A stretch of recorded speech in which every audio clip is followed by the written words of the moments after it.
I will call the meeting of the General Forum for September 23rd to order. Please stand for and join me with the Pledge of Allegiance.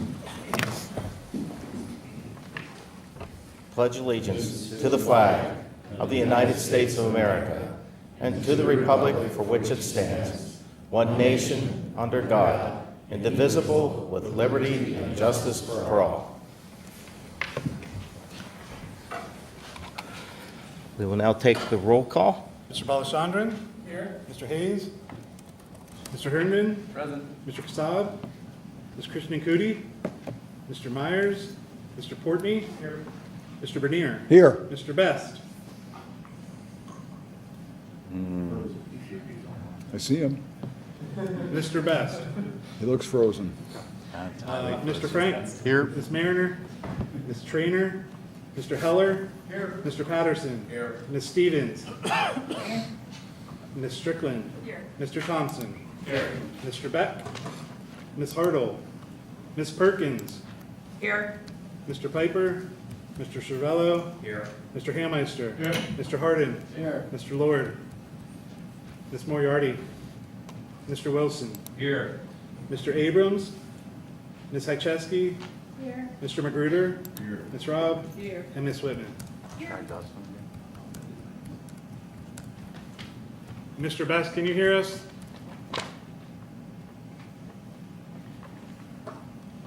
Nope.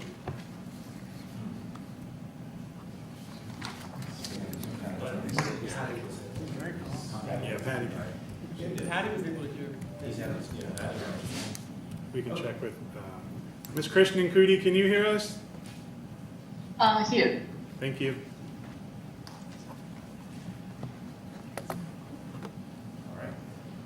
Okay, next on the agenda are public comments for anything not on the agenda.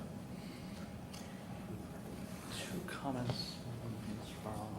Sorry, which one was first?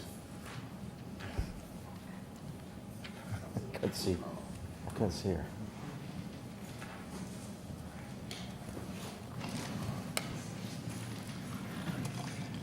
Good evening, everyone.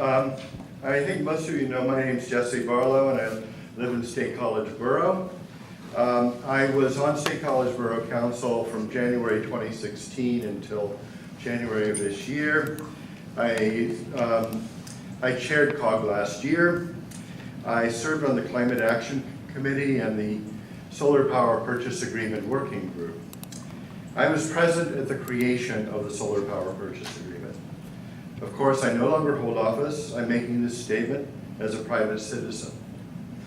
As with other long-term projects during that period, it was slowed down by the strain on municipal resources during the pandemic. I know that the elected boards of COG have changed a bit during the time of the Solar Power Purchase Agreement. So some of this is kind of a corporate memory refresher.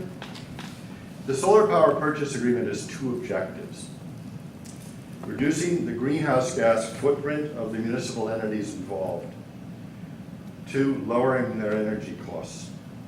As for the first objective, the COG, State College Borough, Ferguson Township, Patton Township, and Harris Township have all made strong pledges to move away from carbon and methane polluting forms of energy. This project is an essential step in accomplishing that objective. The second objective, saving the money, became possible about the time that the SBPA effort started, and that's why we were able to get started in the first place. It's clear that the SBPA meets both objectives, and it does it better than any of the alternatives that I've heard. It saves about $10 a megawatt hour compared to the conventional grid based on coal and natural gas, both of which are huge greenhouse gas polluters. It will save the State College area school district $130,000 to $150,000 a year. There are comparable savings for all of the other 9 or 10 partners to this agreement. The break-even point, even after the legal and consultant upfront costs, is about 2 years. That's an excellent return on investment. At least I was told by the kind of meaning of that term when I used to hang out with MBA types in graduate school. Penn State's version of this project has saved it far more than anticipated. In addition, we have some positive effects we didn't expect. It will be in Walker Township, right here in Center County, meaning the jobs will be right here in Center County. It will serve the educational purposes in Center County school districts. A common objective I've heard is we don't own the panels or the land that it's being built on. At no point in the project was that an objective, nor is it even desirable. The 10 or 11 entities would be greatly inconvenienced by the risk, responsibility, and governance structure necessary for such an asset. Now, for some of you who are unfamiliar with the cost of the kind of specialized legal help that was necessary for the SDPA, these legal costs seem a bit drawn out, a bit high, but the contracts are nearly done. When a vote on legal fees came up last year, when I chaired this forum, I was a bit surprised because, in the borough, such a vote never came up because we, do a block allocation for outside counsel because we employ it a lot more, frankly, than the COG does. I've almost never seen, I don't know of an instance other than this where the COG is employed outside counsel. So I strongly recommend here that you all keep your eyes on the prize, a cheaper electricity source without the huge greenhouse gas footprint. I do want to thank the entities that have acted so far, State College Borough, the State College Area School District, College Township, and then anybody else that I missed because, sometimes I miss things. So please keep these objectives in mind. A less expensive power source without the greenhouse gas impact of coal and natural gas. That's what you're getting, and it's a very, very good deal. I thank you all for attention, and it's nice to see all the familiar and new faces here today. I'll keep talking to you about this for a while to come. Scott. Thank you, Mr. Barlow.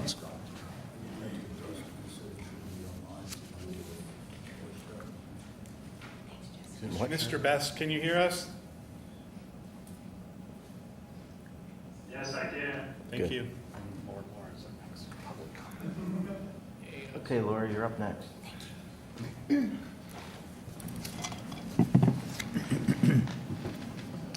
Good evening. Thank you, Chair, for the recognition. My name is Laura Danini, and I reside in Ferguson Township. When I bought my home in Ferguson Township in Ward 1 in 2009, it was the first home, and I'm sure it'll be the only home that I ever had the privilege of purchasing. And at the time, everything appeared to be in order. I appeared to have public water, and I appeared to have a hydrant right across the street from my wooden house built in 1977 in the middle of the woods on the edge of the wildlands. Seeing the fire hydrant there assured me that this choice I was making, although I noted the risk being that there is a higher risk of fire in that kind of environment, I was assured by that hydrant and the so-called excellent services of the Center Region in Ferguson Township that I would be safe. It turns out that in 2008, the region already knew that those hydrants were insufficient to provide fire service. And so when I purchased my home in 2009, that information was still not available readily to individuals who might want to make a purchase of a home in that area. I guess since the first official notation of that was just a year prior to my purchase, I can't hold it too much against folks in the case of my purchase. However, let's flash forward to 2024, where there has been exactly zero amount of additional effort on the part of the elected officials to really dive into the problem underlying the lack of the hydrant service, and that is Rock Spring Water Company. One thing I would ask of you is to really elevate transparency when you consider how little you can do in this situation. I could give you a list my arm length long of things that you could actually do. One of those that would be easily understandable is that you could ask Rock Spring Water Company to properly color code the fire hydrants that do not work. When my new next door neighbor who invested the full amount additional of the house, I mean, I was shocked when I looked on Webbia and saw that purchase price. When they moved in, they painted their hydrant red. And it was confusing to me because the hydrants in Rock Spring Water Company service area are yellow and blue. Now, I already knew and was quite irritable about the fact that they were not painted black. But when I saw the fire hydrant turn red, I saw red. That individual that purchased that home painted that fire hydrant red, likely because they thought it was a working fire hydrant and it should be red. And it does have flow. They are incorrect about that. Our homes will be condemned when Rock Spring Water Company finally fails. And as early as 2008, it was noted that that company, that infrastructure, had already reached its useful life. The system started in 1947 and has an average life age of 70 years. We are headed toward catastrophic failure, and when the PUC allowed Rock Spring to raise their rates in 2013, one of the conditions of that allowance was that Rock Spring Water Company would need to entertain sale offers.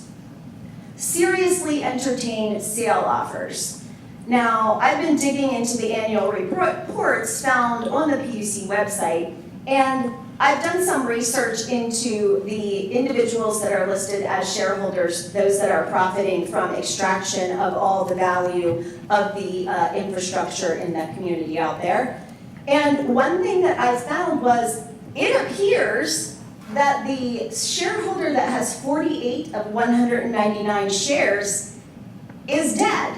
So I'm not sure how they're holding meetings to entertain offers of sale if the individuals listed on their shareholder list aren't even all alive. So I'm going to take one quick moment more and I will wrap up. And this is a lateral move and it regards transparency and the kinds of negative feelings that well up in individuals in a community when there fails to be transparency amongst their leadership.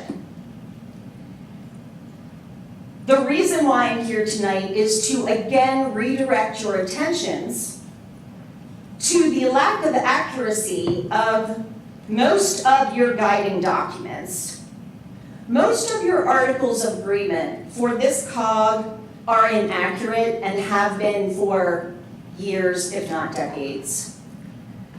Please be encouraged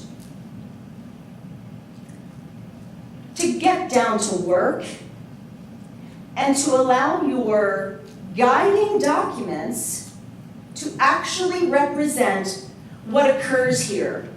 Because I will tell you this, there would be no way that I could possibly understand the immense threat out there if I did not actually serve for 8 years as an elected official. And that is a disservice to your people. They should be able to find their way to where I am, and there is no way for them to do so. Please be encouraged to help them find the way. And please do not mistake this for me saying that staff is not doing their job.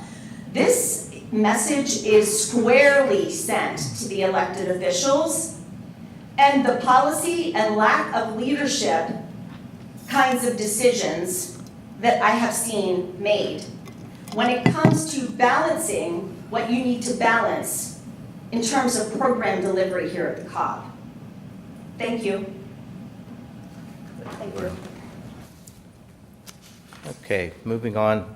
Next on the agenda are recognitions. Sean Kaufman.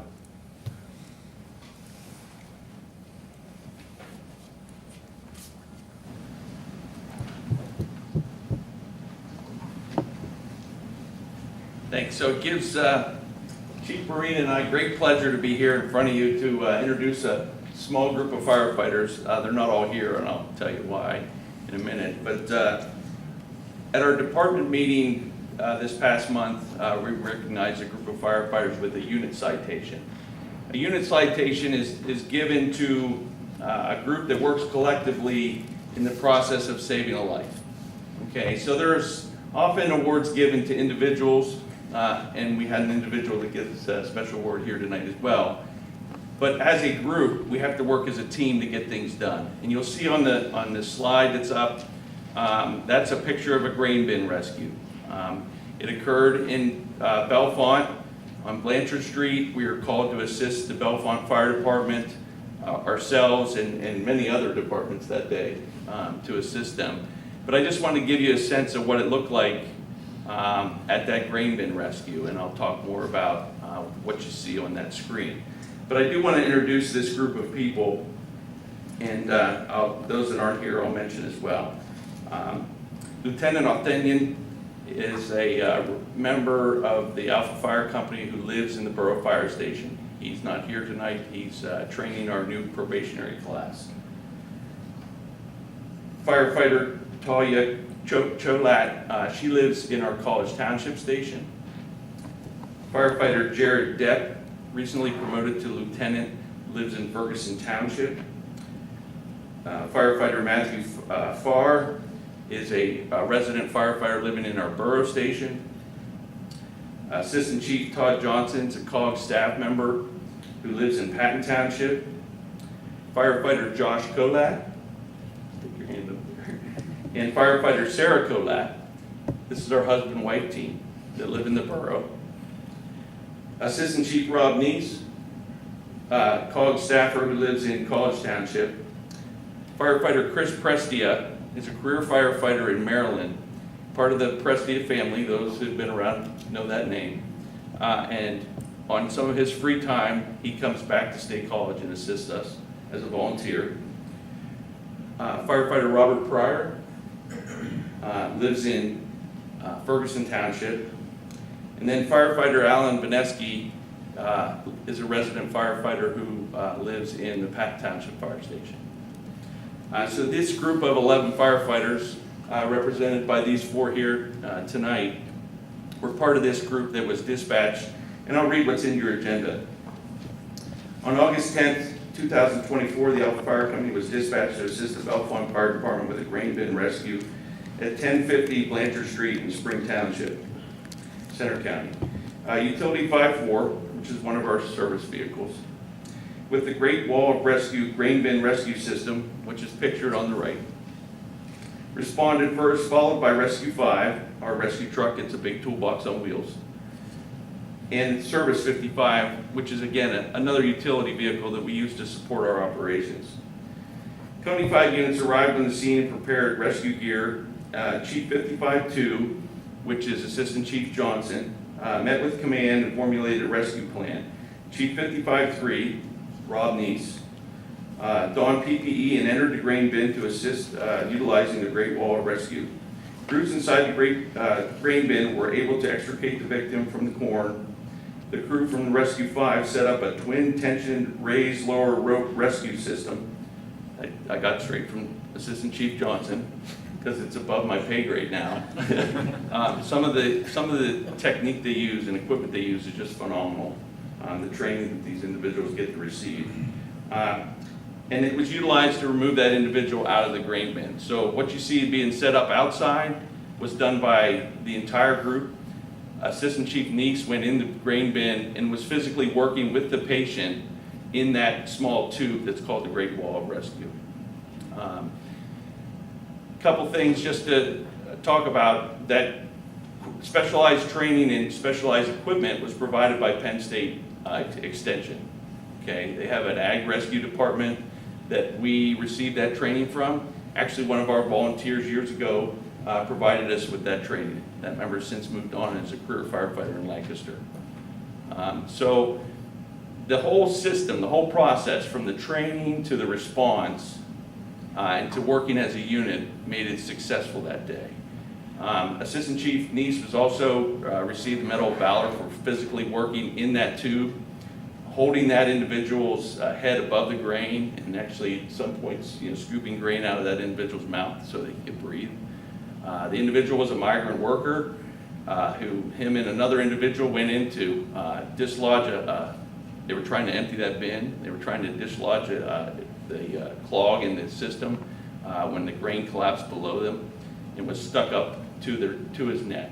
The second individual was stuck up to his knees. He was extricated pretty quickly. But it's the work of this group and the Bellefonte Fire Department and the other mutual aid companies that were there that rescued that individual and saved that individual's life that day. So it gives me great pleasure, the chief, great pleasure to present this group to you and just tell you that your volunteers and career staff are doing a great job. So thank you for the opportunity.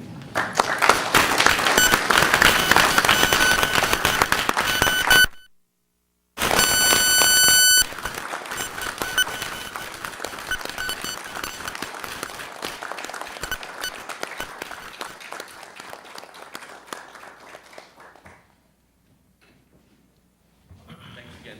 Thank you. Thanks, Ron. Appreciate it. You're welcome.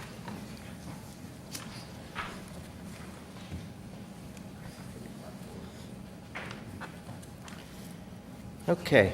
I don't know how you follow that one, but that was a good one. The next up on the agenda is new agenda items. Are there any new agenda items? Seeing none, we'll move to the consent agenda, which consists of a single item, approval of minutes. Do I hear a motion to approve the consent agenda? Got a motion, Betsy? Second? Dennis? Okay, any other discussion? If not, signify by saying aye if you approve. Aye. Aye. Anybody opposed? No opposed. Okay. Next up on the agenda is the CBICC Economic Development Plan presented by Greg Scott.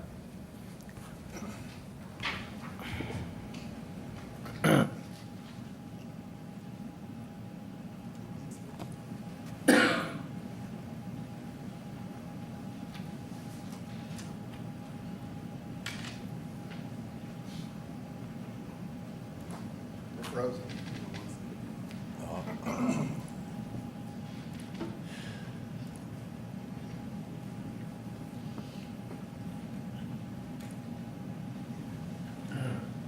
I have to advance for it, just let me know. Okay, great. All right, well, good evening, everyone. Thank you very much. It's my pleasure to be here tonight. My name's Greg Scott. I'm the president and CEO of the Chamber of Business and Industry of Center County, CBICC. We're here tonight and really appreciate the opportunity to come before you tonight to talk about the new Center County Economic Development Strategic Plan that we've been working on over the last year. With me tonight is our Vice President of Economic Development, Todd Dolbin. Todd will have a chance to get into some of the details here after my opening remarks. CBICC is, we really have two roles, but a common mission, and that is to be the voice of business for Center County. So as a chamber, we're a membership organization. We have over 700 members, and we are also the designated economic development organization for the county. So we work to retain, attract, and grow businesses within Center County. I've been the president and CEO for just under 3 years. I think in the next couple of weeks it'll be 3 years. And when I came in, I felt like there was a great opportunity for us to align all of the various organizations and individuals that focus on economic development and making our county and our region grow. And so I felt like it was our responsibility to try to create a common vision and do that through the development of a strategic plan. So there were a couple of steps for us to get there. One, we needed some capacity and expertise on our staff, and so we were able to bring in Todd Dolbin into that role. Todd and I both live in Patton Township, and Todd is, we're both natives of Center County. Todd was working in Baltimore. We were able to bring him back about a year and a half ago to focus on economic development. That was number one. Number two, we created a very diverse group of stakeholders, influencers, and leaders in our community that made up our Economic Development Council. So we constituted that last summer, and we launched into the process of putting together an economic development strategic plan. Scott, if you could go to the next slide. Maybe.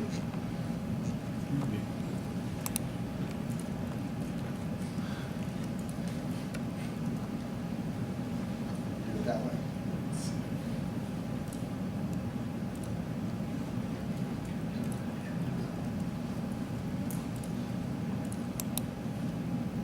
There we go. China. There we go. Okay, so why did we want to do this? And we really thought there was an opportunity here to create a common and coordinated vision, to create a roadmap for us to really grow our economy in Center County. As I mentioned, there's lots of organizations that are focused on helping this community grow. And we thought this would be an opportunity to really synergize those many community partners and do that in a smart way. And with any strategic plan, it gave us an opportunity to be very clear and strategic in what our goals and actions would be. And we wanted to create a plan that was action-oriented and focused on getting results. And then once this plan is developed, we hope to energize the community into taking action and really making a positive impact on our community.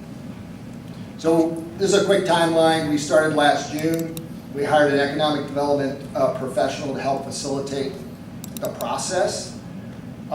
There were a number of meetings, focus groups, individual interviews, meetings with local businesses and partner organizations. We met with over 150 individuals throughout the process over the last year. As I mentioned, very diverse group of individuals, organizations, and partners.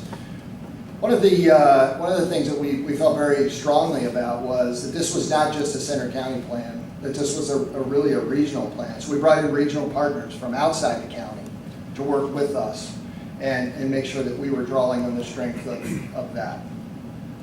So I'm going to turn this over to Todd at this point to talk about what we heard and then what our goals and actions are that came out of this plan. And before I turn it over to Todd, I just want to make a couple other remarks.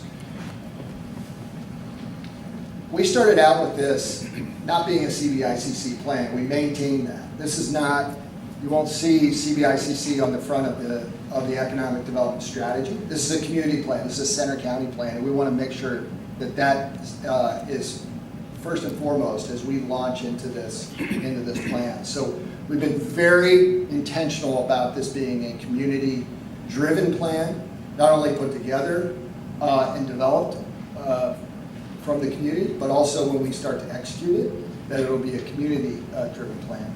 We're the conveners of it. We pulled it together, provided that leadership to pull the group together and make sure that stayed our focus throughout the course of this. So I just want to make sure that everybody understands that this was a community plan. And then at the end of this, I know there's a proclamation on your agenda to support the plan. Todd and I are going around and we've had many, many meetings over the last month and a half talking about the plan. And we've gone out to garner local support for the plan. In fact, representatives from Patton Township are here tonight. Todd and I had an opportunity to go and present to the Patton Township Board of Supervisors a couple of weeks ago, ask for their support of the plan, and they passed a resolution supporting that. Your support tonight will be critical in us moving this forward and giving the plan the credibility and the weight that we feel it really deserves to have as we move forward. So I should have said that at the beginning, but I didn't want to lose sight of the fact that this is a community plan. We're all involved in moving this forward. So I'm going to turn it over to Todd to talk about what we heard and also what the goals and actions at a summary level will be in this plan. Todd?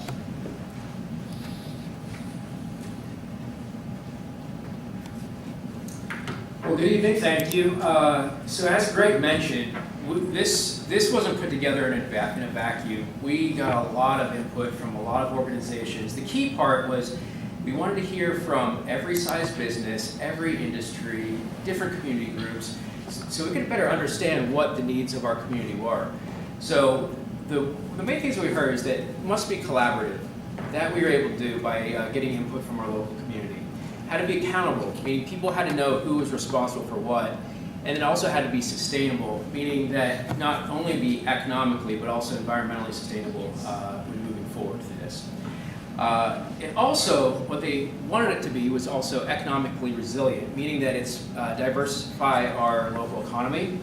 We focus on our local businesses. We want to grow our local businesses through entrepreneurship and small business programs. And also be competitive. We want to know what makes our area unique, what makes our area stronger compared to other areas outside of State College and Center County. While we were working through this, the input that we received dozens and dozens of topics and areas of concern, and we were able to boil these down into four what we consider focus areas. So these four focus areas, as you can see, the green one there, I'll go quickly through, is business retention expansion. That focuses on our local economy here in Center County. The blue one is our targeted emerging industries. That one's focusing on outbound, how we are perceived and how we stack up against other towns in Pennsylvania and on the East Coast. Our workforce and education, very important what our workforce needs are and also what our businesses are lacking or what their support needs are. Also, the last one is our built and natural environment, which includes housing, downtowns, and tourism. But before we jump into those, every single one of these action items, we have about 30 of them, but I'm not going to go through all 30. They all go through these two different lenses, is that the driving principles that these are all economically and environmentally sustainable, and it also includes diversity and inclusion with our businesses. So looking here at ourselves internally, what we're going to do is focus a lot more on growing our local businesses through entrepreneurship, small business, and early stage business coordination. And that's the main one there is to formalize a concierge service. So no matter where someone's starting a business and who they talk to, that we're organized enough that they go through this right process and get connected to the right resources to help them grow and stay here at State College or Center County. The other one is that we want to focus on our high growth companies. Now that doesn't necessarily mean our largest companies, that means the ones that have the highest growth potential and that are emerging industries. And then lastly is being able to work with what we have designed here in Center County so that it aligns with what the state just released, their statewide economic development plan, which is what ours actually does. Our next one is very important because we're actually now focusing on what our strengths are compared to regional and national markets. Right now, we have a very strong competitive advantage in the sensor technology industry cluster. That includes sensors, chromatography, ultrasound, many type of monitoring and analytical lab measuring equipment manufacturing. When we did a deep dive into these industries, not only are they emerging and growing rapidly nationwide and worldwide, but we have a very strong competitive advantage in what the university is leaning into and what we have here as strong employers. So this is the industry that we feel has the most potential. It aligns directly with what the state is looking to grow. And also it cuts across some of our key industries that we already have a strength in. For example, our ag tech, healthcare industries, and manufacturing.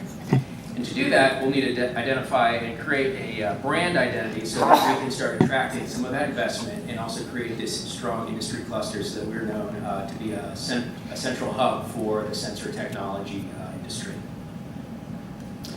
And workforce education, we've really broken that into 3 parts. First one is we need to get some more information and regular input from our employers to understand what their needs are for workforce. Really, to drill that down is really to attract attention for what we need for childcare, public transit, what are some of those barriers. The other piece is to also position our employers to be able to attract some top talent from outside the area. Some of our major employers are having trouble trying to bring in talent from out of state to bring it to these higher level positions. And the last one is to create a clear career pathway pipeline for some of our students in our high schools and community colleges with our local employers. So creating these pipelines and these connections, I think, are really important for trying to grow our education and workforce needs here in Center County. The last one is our built natural environment. This includes tourism, continuing to build on one of our major assets here is our outdoor recreation. Attainable housing has always been a challenge. It's not just here locally, it's nationwide. And we already have the Center County Housing Task Force, which has been established several months ago, continue to grow on that. And then working with our local municipalities to see if we can grow some of our attainable housing needs by a certain percentage by 2030. Also working with our downtowns, Phillipsburg, State College, Bellefonte, Millheim, all around the county to create more of a downtown placemaking social gathering environment by going after any state or federal grant money to help with our Main Street programs and facade improvements. And the last one is to really do an inventory of our site readiness, what sites we have in the area, focus on what our existing zoning layout is across the area. And the last one is also work with our local airport, see what we can do to increase its visibility to attract additional air service here to State College. So with that, I'll turn it back over to Greg for our next steps moving forward. Great, thanks, Todd. So moving forward, we're working on prioritizing these goals and actions. As Todd mentioned, there's over 30 action items in here. It's really important for us to get focused on what's most important first and step our way through from a priority perspective, so we're working on that. Finalize the organizations or committees that might be working on these actions to move those forward. As I mentioned, this is a community plan, so CBICC is not going to take the lead on all of these actions. So for instance, Todd mentioned tourism is one of the focus. We have a great organization called Happy Valley Adventure Bureau. It falls squarely in their mission. They'll take those action items on and lead that through the development. And there's a number of those where organizations will naturally lead those through. We'll continue to have our Economic Development Council meetings, and the Economic Development Council will really provide the accountability for us moving this plan forward. And lastly, we'll take the responsibility for aggregating the wins and sharing those with the community on an annual basis. So as I mentioned earlier, we've been going around the county to various organizations, not only the public ones like this, but also meeting with our nonprofits and business community to gain support for this plan and seek formal endorsement to give it the credibility that we are looking for. So with that, we are looking for your support tonight in this plan and hope that you see the value in us moving this forward as a community plan. It's a 5 to 10 year plan. And I will, one last thing I'll mention, on October the 9th, we will be holding our Voice of Business Luncheon. We hold about 4 to 6 of these a year, focusing on the public release of this plan. At that point in time, we will have the plan available for review, so everybody's going to be able to see it. I welcome you all to come to the Voice of Business Luncheon. It's going to be held at the Penn Stadium on October the 9th. You can go to our website and sign up to join us that day. A number of speakers, including Dr. Bentaputi, speaking about Penn State's role in economic development, including state representatives coming from Harrisburg to talk about our alignment of this plan with the state plan. So with that, I'll open it up to questions or comments. Any questions? Go ahead, Gary. Yeah, thanks, Greg. You're You noted a very noble goal of growing the workforce housing by a target percentage by 2030. And you also mentioned that the chamber will be taking on different roles through the different goals. Two questions. What do you see the chamber's role in trying to reach that, whatever target percentage goal that you identify in the plan?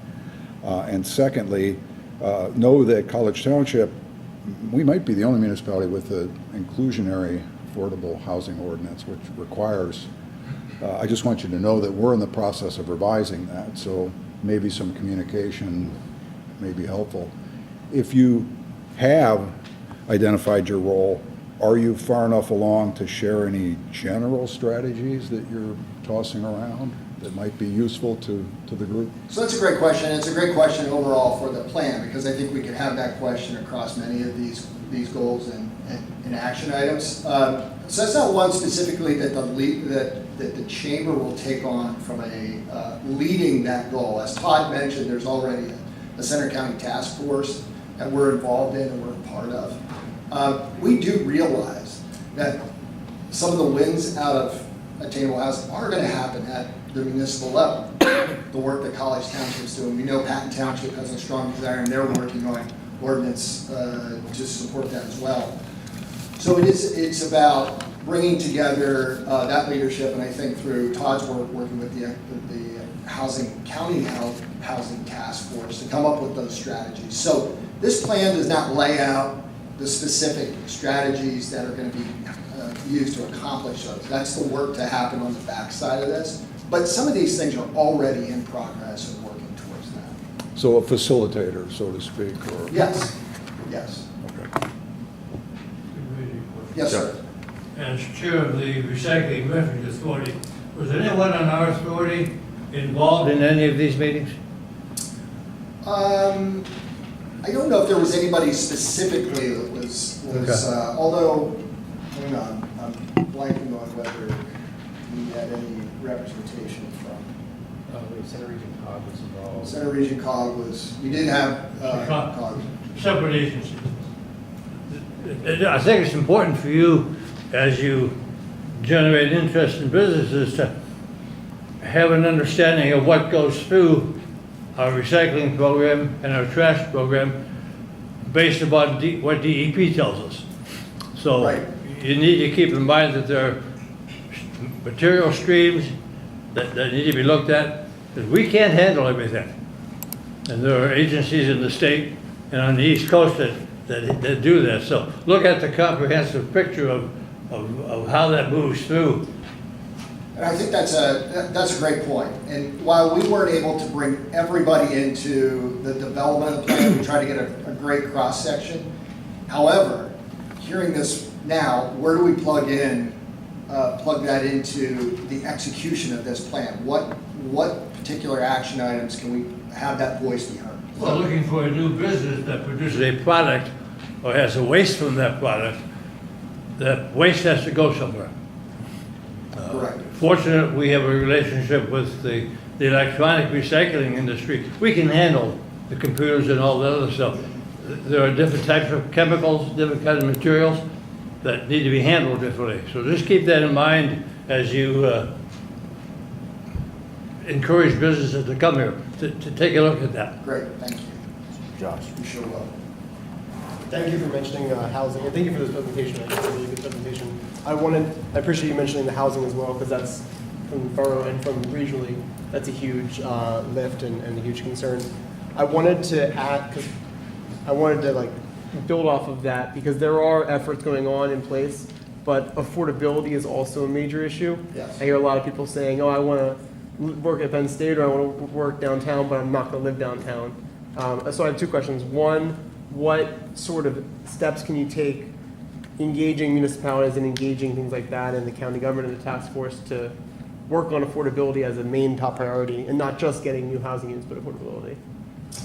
Yeah, I mean, that's a great point. And I will say, in the work that Todd and I do, and we meet with business and we meet with the business community at large, elected officials, state officials, housing and affordable housing comes up in almost every conversation. It is one of the barriers for us in growth and attracting businesses into this area, attracting workforce to this area.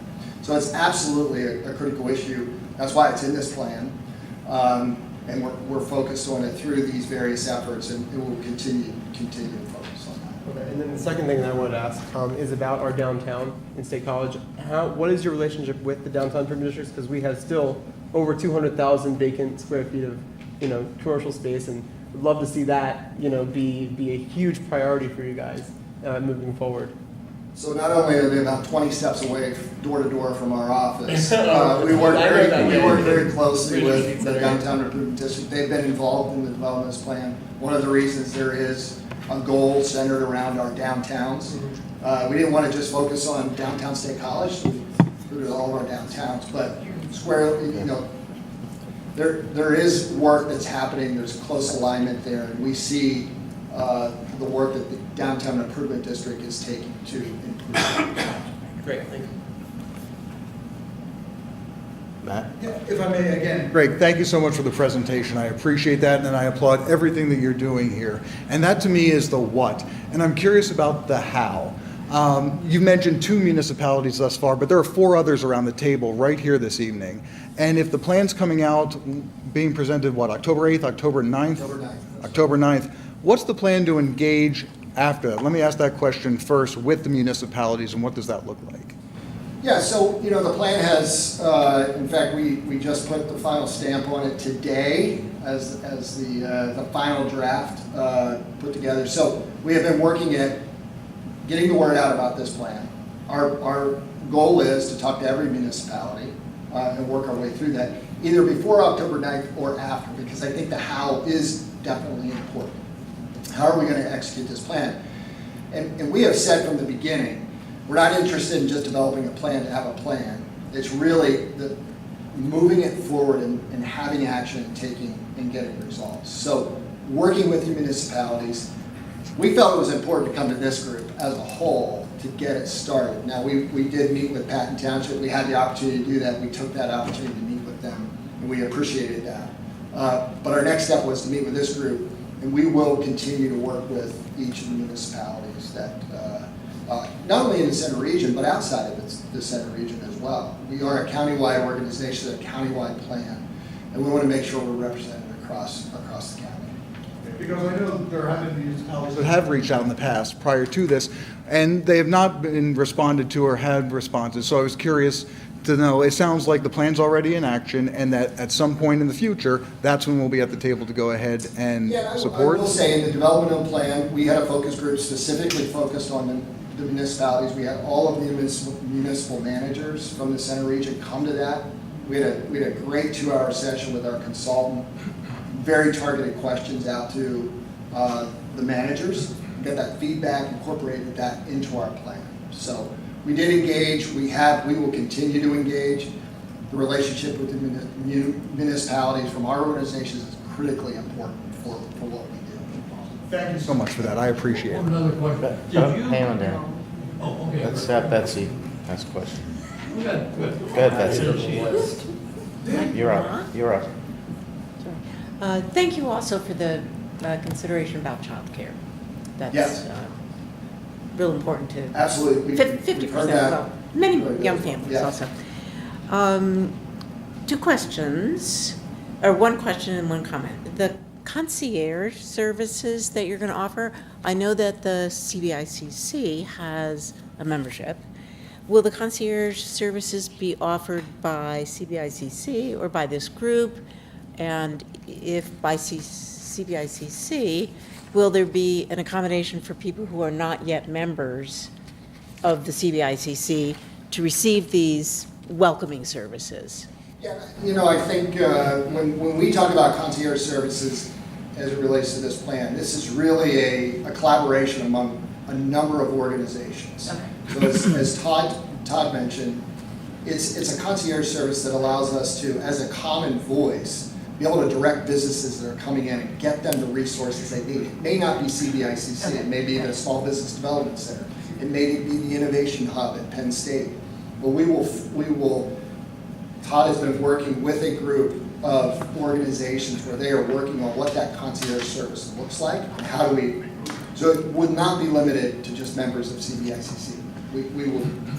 We are reaching out to all businesses, ones that are here and ones that are not here. One comment. Amy Farkas has been a member of your overall group from the Yes. start, right? Yes. So Amy has her background in waste management. Just so you know that there's somebody with an ear to that system, whatever, already represented, but not to downplay the Tangentially. What? Tangentially. Tangentially. Well, she's a pretty good I tangent. don't know, but there's a lot occurring now. Yes, We hear I you. hear you. Did you talk to the UAJ and the Water Authority when you put this together? Okay. Yes, we did. They're vital people like we are, so. Absolutely. Any other questions? Good, Maury? Just maybe COG-wise, this didn't make it through committees or anything like that. Is that because of we finalized this morning, the document? Not aware of committee We involvement. brought this Specific committee involvement. to the townships, through the municipal managers, with a plan to come to the various municipalities. The recommendation to us was to come to COG at this meeting and look for your support of the plan. So I'm not sure what the next, this is where it aligned with us as we were rolling out the plan. And So there's no moving reason why we towards can't finalizing. do this next general form after giving people a little bit more time to maybe review and provide feedback to you? Or what's the? Well, hang on a second. Are you asking to table them? I didn't ask anything yet. Okay. I'm asking what's the rush, and if there's some sort of major need, then let's do it. Otherwise, we got a couple of days to review it, sure, but no feedback. At least I haven't given any. I would have loved to have participated, at least a little bit. Whether it came through committee or it came through the township, I'm not sure what date you sent it to the manager or why it didn't make it to the agenda, but I would rather this not be like let's vote on this thing and we support it immediately without a little bit of time to kind of work through it. That's just my view. That's Omari Patterson. Yep. So I'll pause there. That's a fair point. I'll just offer one comment on that. Go ahead. It would be great if we could announce at our October 9th reveal of the plan that we do have the support of COG and some of our municipalities at that point. If that doesn't occur, yeah, does it stop us from moving forward? No, it doesn't. But it doesn't give us the opportunity to kind of announce the support of this broad overarching plan that moves us forward that has had a very diverse and broad input in the development of it over time. So understand the timing of it and pushing it through. We're not trying to rush it, but we are trying to seek support in us moving forward. Let me ask you a question, Greg. Yes, sir. With regard to, in consideration of what I've heard from Omari, are you asking for our endorsement of your planning process, or has the plan been completed and you're asking for us to endorse the plan, a completed plan? In other words, it's still a work in progress. We're asking for your support of the completed plan. That is correct, yes. Go ahead, Betsy. I would like to go ahead and make a motion, as stated here, that the general forum approves proclamation 2024. I'm still, at this point, considering Omari's comments, Omari, are you asking to table the motion to another time? Or are you prepared to vote on the motion that's before us? I can't table the motion until there is a motion? So I was just going to put that motion on the table. Okay. Okay, and I'll finish it just for Betsy, could you read the motion, please? I'm sorry? Could you read the motion? I was going to certainly for our Thank TV you. audience. Of two, okay. That the general forum approves proclamation 2024-5 to regionally endorse the goals within the CBICC's Economic Development Plan and express COG's intent to work with the Chamber of Business and Industry of Center County, CBICC, to incorporate elements of the Chamber's Economic Development Plan into COG comprehensive planning. So I'd like to say, I think the operational words here are endorse the goals. Second. Oh, you can't, because you impact it. You're impact. I'll second that. Okay, I have a motion and a second. Any other discussion? Go ahead, Bruce. Primary says that the Center Region Council of Governments endorses and supports the plan, not the goals of the plan. What the proclamation says, it supports the plan. And I agree, we haven't seen the plan. So you think the terminology of the, Let's say, put it this way, I won't vote to support the plan. I haven't seen it. you will not, I will not vote to support Okay. a plan that I have not seen. the motion, as the motion reads, it reads goals. So we're modifying the proclamation that I have in front of me. No, I'm just saying as it's read. It says endorse the goals within the CBICC's Economic Development Plan.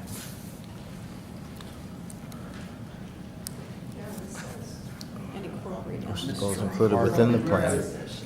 I'm sorry, Frank, go ahead. You're correct. The motion says that, but it also says to approve proclamation 2024-5, which says the plan. So we're endorsing the proclamation. So if the proclamation isn't correct to what we're expecting, I agree with Bruce. If I haven't seen the plan, I can't vote to approve something I haven't seen.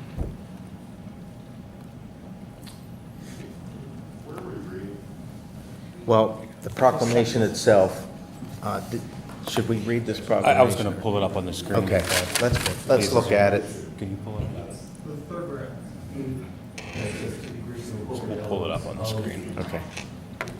Let's get it up here so everybody can see it, because it does refer specifically to the plan. It's approval of the plan. All right. I like the words, and I'm going to do something based on it. Right, It should have gone let's through just say the committee. words. We have the draft before you all on the screen. Is this exactly what's here? Yes. Okay. Would you, yeah, there you go. Therefore, be it Ah. resolved. Yep.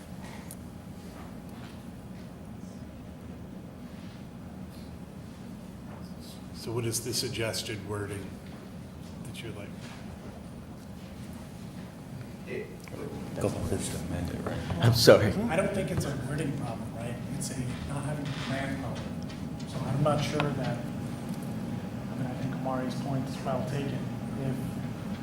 I don't think you can quibble with the language over here about having a plan and reviewing it and saying, I'm sure the plan's great, but I think we saw a presentation, but we haven't seen, unless that's the plan. There's a plan in the Oh, there is. Appended to our, with our agenda. Is that a two-page thing? Is that what it's, 2 or 3 page? And I'm assuming it's called the plan. What you have is a summary of the goals and actions, which are embedded, which is the essence of the plan. Well, That's what was the summary, that's what was Yeah, but provided it's, to you. it's. But it's a summary, but not the actual plan. But it's, That was not the full plan. it is called the Economic Development Strategic Plan, Strategies and Action Items. So I assume that was the plan, and I certainly endorse what I saw within that, within our agenda as an attached item. So. Yeah, except that, I mean, I think what you said, Will, was that's the summary of the plan. That's not the total plan. Okay, sure. Although it does say plan, I will say that. Yeah. No, I hear you. Thanks. All right. From my perspective, what's important here is just kind of process, and I think in this proclamation, we're also committing staff to doing some work. They should have some time to kind of go through it and understand how we're going to kind of incorporate the plan and provide some feedback on, well, this doesn't make any sense for, just a little bit more, go through committee, bring this through the process, and then we say, yep, this is great, and here's what we're going to do with it. I think as opposed to, we like the words and we like, you know, I just think there's a little bit more we can do here prior to giving a kind of a formal thumbs up. That's. Should we not just amend it to talk about endorses the goals within the plan? Because I don't think we can have the. Okay, Pam, go ahead. Go ahead. You finished? Are you finished? This, The question? I'm fine. I'm done right now. I have a question for Greg. Greg, did not mention that you met with our township managers? Yes. Aren't they a part of the board, your board? Or the meeting that you had, the questions were asked from our municipalities, Yes. our township managers? Yes. Were they, if they did not go back to our municipalities and talk to us about that, then that's not on them. It's on the township manager that did not talk to you guys. So for us to be going back and forth, your township managers were representing you and had questions. And I don't think they would move this forward if there was really a problem. I hear you, but if they hadn't met with our township managers and questions didn't come up that are our concerns for our constituents, we wouldn't be here trying to collaborate, all of us together, being on one page, moving forward on important issues like sustainability, jobs, businesses talking to each other in all our municipalities. So I hear you that you need more information. Well, that's on your township managers that didn't talk to you guys. If I may offer just two comments. One, Todd and I would be happy to come meet with each of you individually or as one of your municipality, one of your meetings, answer questions. Happy to provide the full plan to you and have that discussion and have a dialogue on it. We're more than happy to do that. I mean, if you choose not to move forward tonight, again, it was an opportunity that was put in front of us. We took it, we came and spoke to you and tried to, in good faith, present really the essence of the plan. The second comment I'll make to your point about it commits staff to do things. This is a broad plan. This is not a prescriptive plan to come and say, you must do this. This was a plan that was developed to say, these are the most critical issues to continue to grow and prosper our community that we heard from a very diverse group of people across the whole county, across the region. And it boiled down to what are these broad goals that we want to achieve to continue to move our county forward. The prescriptiveness is going to come from this group. It's going to come from working groups. It's going to come from organizations like HVAB. Yeah, some of these goals are going to be moved forward by CBICC, and we'll have a focus on that. But it is not, you're not committing to resources being put forth. This, you're committing to, you agree with the goals of the plan and what we're trying to accomplish for the betterment of this community. So that, I just offer that. I'm not arguing that you should move this forward tonight, and I'm happy to have those discussions with you. Hang on. I think once you call, you have to move. You gotta have a We vote. still have discussion. Go ahead, Matt. I was just going to say, I think there may be some discrepancy between what the managers may have heard or been a part of and the conversation that we're having this evening. And I think that discrepancy is something that would give me pause for approving this. Understanding that I think the managers heard something about big regional high things, large swaths of land, we'll say, countywide and big. So maybe it doesn't really involve the municipalities. But now what I'm hearing tonight is that there's a municipality component to this that needs to be supported in the plan, et cetera, and that is giving me pause to make sure that we have time to review the municipal contribution to the plan and the strategy being laid out. That's where I'm coming from, because I think there is a discrepancy between what was said then and what's being said now. The boards of their municipalities. It doesn't. But if you call the question, we do need to take a vote. If 50% of this body agrees to call the question, we gotta take an immediate vote on your motion. Pardon? I didn't hear the. Frank, you have a question? I had a comment, but I'm waiting till this all gets discussed. Josh and then Frank. Go ahead, Josh. I was just going to say that I think I agree with Omari that the process here is very, very important with our municipal managers talking to us, and appreciate you coming to us, but I'm concerned about the line that says incorporate elements of it into our comprehensive plan. That seems to then entice us to do something, which could be great, but I think it's important that we take a step back, value the process, make sure everybody's informed.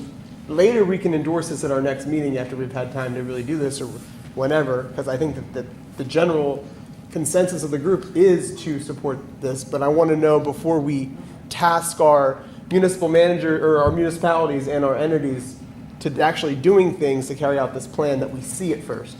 And so again, I want to go back to the process being very important, and I want to make sure that we have all the information, not just, I mean, the goals are great, but how we get there is, I think all of our questions this evening were about how do we get to those goals? And how do we get to them is so important, because that's what requires us to do action. Mr. Chair, point of order, I think. So my understanding of a request for a call for question is that you need to poll the body to see whether they want to vote on the question. But I think you have to do that without prior comment. And frankly, at this point, I could vote either way, but I think it's good discussion, but I think we need to move on. So that's why I called for the question. Should we take a poll if we should move to the previous question? I'm not sure we. Go ahead, Frank. And I haven't had a chance to respond, so I would like to respond because I had my hand up before then. My question, or my comment is this. The municipal managers, in answer to the question down here, municipal managers couldn't bring anything to us because there wasn't a plan. So how could they bring any questions to us or comments because there wasn't a plan? Second, that if I remember several years back, and I don't remember that well what it was, but there was CBICC, and they came to COG for an agreement on doing something, and I believe our solicitor shot it down. So I think we need to have this looked at before we vote on anything in any kind of cooperative measure, because that was brought up years ago, and there is precedent on that. And I'm not sure if this fits into that or not, because I can't remember exactly what it was, but I think we do need more time. So also a call on the question requires a second. I've never heard a second, by the way. I didn't hear anybody second. Your original motion was seconded, but there was no second to that motion. I just want to make that clear for everybody. I didn't think it needed seconded. I'll second it. Now we can second because we had Frank talk, because I think it's important that what Frank said, so. What do we need to do? So, Mr. Chair, if I may? Go ahead. There were a couple different pieces here. The managers did see the document that was included in your packet. That was the strategic plan, strategies, and action items. The managers did see that document. The way I'm looking at it, there's a couple different options here tonight, right? As is, or as is being one, second one, amending that resolution to just be moving forward with the document that you saw, those points, or obviously delaying or tabling it. Many staff members throughout COG have had discussions with Todd and Greg on other items. I myself am meeting with Todd for probably the fourth time on ensuring of where those comprehensive plan goals can align. And this item brought before you tonight is a proclamation and not a resolution, as it's, how shall I say, less binding. It's just supposed to be that proclamation, hey, we're working together on the items that were included in your packet. We believe there are items where we will overlap and be able to work together. So I just wanted to add that, Mr. Chair, from the staff side of how and why this is before you tonight in this form. What I'm hearing are concerns by the elected officials that make up the COG, that they apparently do not know the full, the contents of the plan and are not comfortable with voting on it tonight. Being new to this kind of position I'm in, I'm asking what is the proper action to take to address these concerns by the elected members of this Council of Governments. If we followed through with the call to action. Yeah, we should do the call, we should do the vote now, yeah. And we got a second. It is just simply then the members of this body voting yes or no, whether to proceed with the question. And people could vote no, and it sounds like Well, then- we will, it's fine. Well, then, But okay, then let's do, we have a motion and a second. Yes. So let's- I looked this up, we need 2/3 to close the debate. If we don't get 2/3, debate continues. 2/3 vote in favor or? Yep, and Okay. it's not debatable, not amendable. Okay. And it did You got- require a second, you got so the I roll- you seconded, got- darn it. You got the rolls in front of you. Okay, so let's do this. We've got a motion and a second. Let's do a roll call vote We'll do a roll call. on this motion. Should we have Greg and staff? I'm sorry. This is the question. To end the closed debate and just vote on the motion. Can you make a yay, nay, roll call? Okay. There wasn't To allow debate to end. motion. So if you're voting yes, No if you're motion. voting yes, Table the motion. Right. And a table of a motion has to be acted on first. because So that's a cloture motion. we have a motion and a second. Let's Call the roll. call the roll. Mr. Balasandran? Yes. Mr. Herndon? Ms. Krishnan Kudi? This is closing the debate. Yes. Then Mr. Courtney? the other thing. Yep. Mr. Bernier? Are we Close voting debate. to yes. question? Yes to close debate. Yes to close debate, correct? Yeah. Okay. This is to close debate. This is to not call a question, it's not a This is called table. the question, yes. Call the question. Yes. Okay, no. Mr. Best? I'm sorry. Yes. Could you please clarify it for me? I'm hearing. The motion on the table is to call the question, to end debate on the motion that's in the packet. But if we end debate, then what happens? We Then we have to vote on vote the a question of what the Okay. main motion was.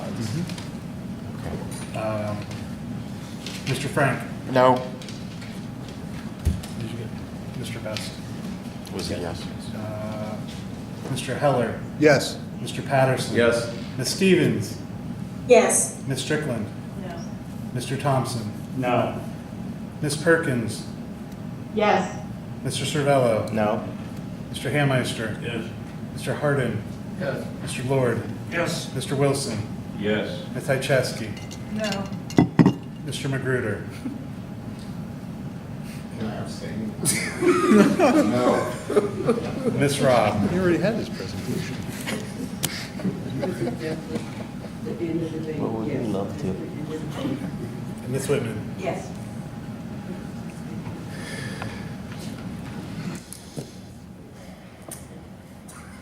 You got 2/3. Eight. Now we gotta call the question. We close debate. Let's get 2/3. Yes.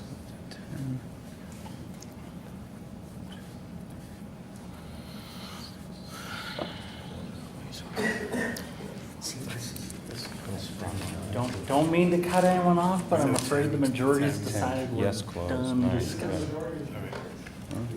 So there were 10 yes votes to close debate, 9 to not. Where did I get 15 and 5? I got something like 15 and 5. 15 and 5? It's my tally, man. What was? All right.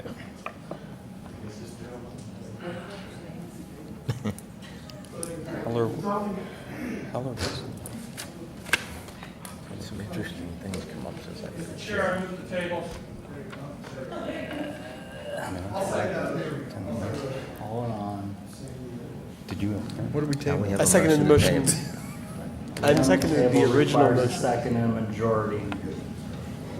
It's It not doesn't- debatable, it's not amendable. There's 22 elected. There's a motion and a second. I have to act on that motion to table, right? Yep. Yep. Is that what we are? Yep. Do you want to set a time I to tape, to pick it back up off the table, or indefinitely? It's up to the chair. Regardless, We did not get to regardless, we didn't get the We didn't 2/3. get to 2/3. Well, I was gonna, yeah, your motion can be reconsidered. I think people are gonna vote no. So, We didn't get to 2/3 Okay. anyway. So we have a debate is motion. still open.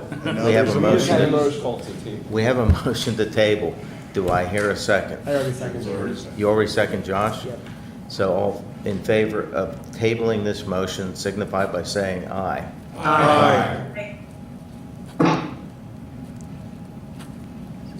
Any opposed? It appears that the ayes have it. Motion is tabled. Mr. Chair. Yes.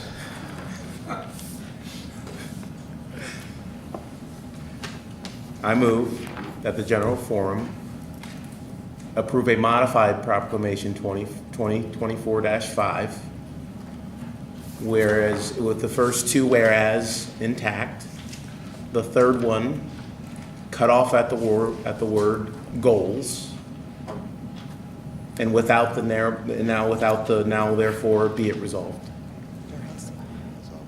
Are you saying to remove the third paragraph Most of it, yes. so that it's not an approval or an endorsement of a plan? It just says we like the goals, that's it.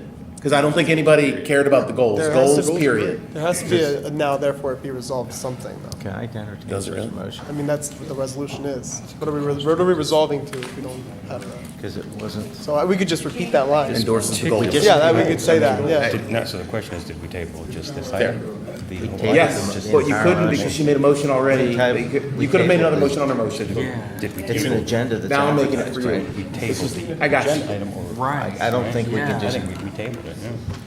I don't think we can entertain it. Yeah. I think we need to, Yeah, we would have, No, it's a different motion. but we've already tabled the agenda item. Table the other motion. No, We Hang on didn't just a table an second. agenda item, we tabled a motion. hang on. Rich, you wanted to say something? Okay, that's the distinction in there, whether you believe that the agenda item was tabled or the previous motion was. And if it was, it just requires a motion to To untable. untable, yeah.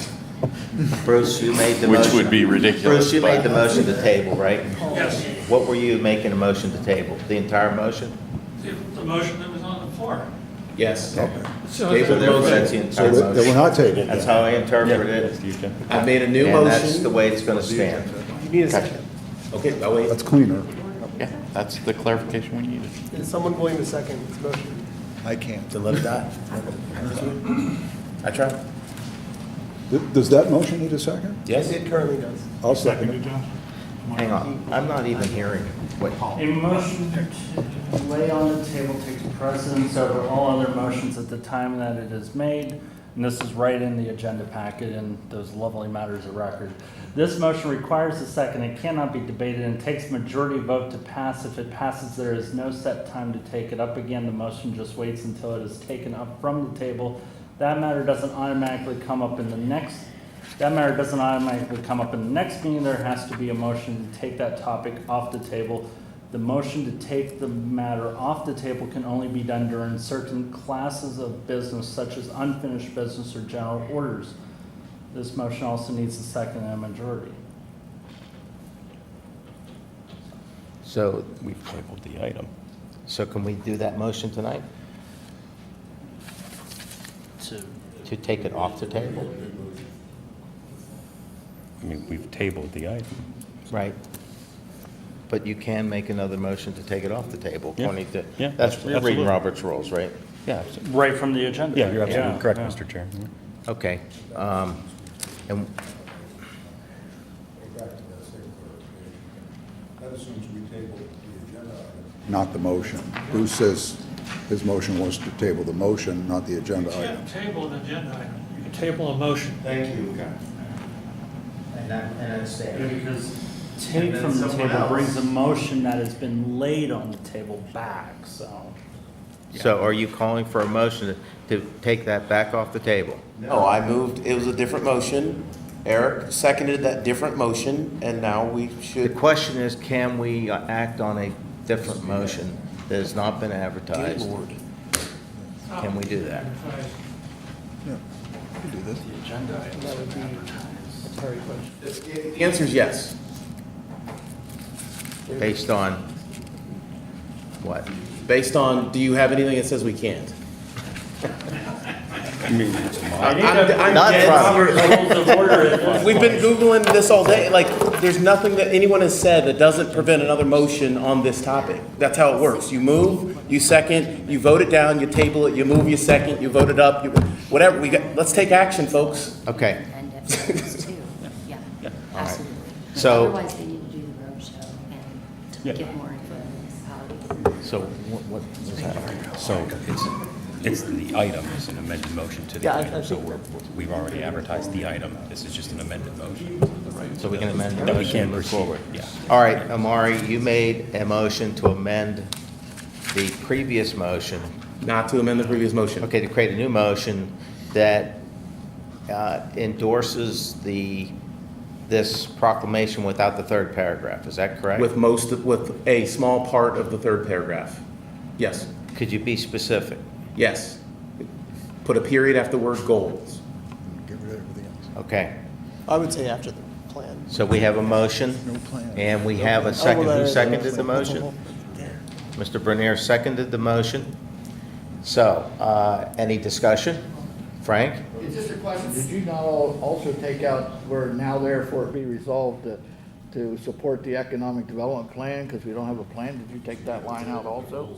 Change it to Goals. It's the same thing, and change this fourth paragraph to Senior Road Project Government endorses the goals. It's repeating the whereas, or we can just say, scrap this, now whereas we resolve, we endorse the goals.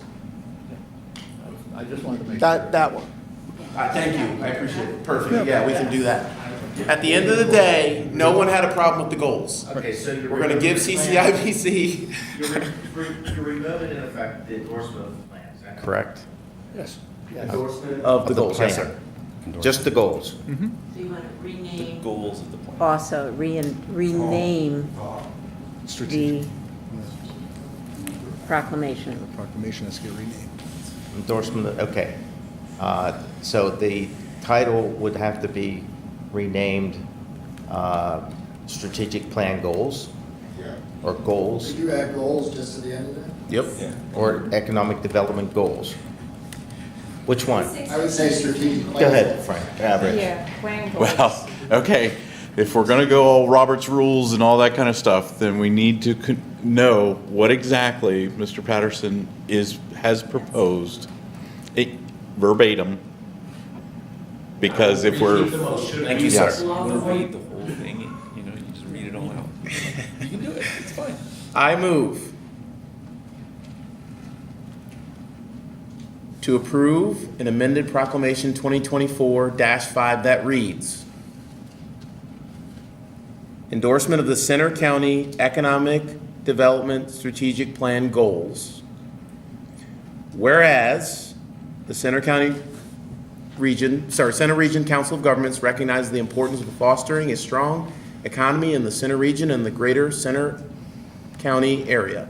And whereas the Center Region Council of Governments supports the regional economic development efforts spearheaded by the Chamber of Business and Industry of Center County, in parens, CBICC in parens, semicolon, and whereas the Center Region Council of Governments endorses the goals included within the plan, period. Now, therefore be it resolved that the Center Region Council of Governments endorses the goals included within the plan. Or included within the Center County Economic Development Plan. That's the motion. Do I hear a second? Okay, Eric seconds. Is there any discussion? Point of order.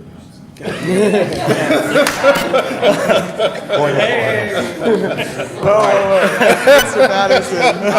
I have a discussion point. He has.